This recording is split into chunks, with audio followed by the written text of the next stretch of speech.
ചൂടിയോ വനമാല ചാർത്തിയോ ഗോപനന്ദനൻ മായ കാട്ടി നിന്നുവോ കൃഷ്ണഗാഥയായി ഇന്നിന്റെ മാനസം നിന്റെ പാദരേണു ചൂടി ധന്യയായി ഞാൻ യമുനാ തടത്തിലും വൃന്ദാവനത്തിലും രസരാസലാസ്യമാടി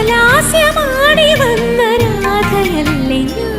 പ്രിയരാധയല്ലേ ഞാൻ കണ്ടു ഞാൻ കണ്ണനെ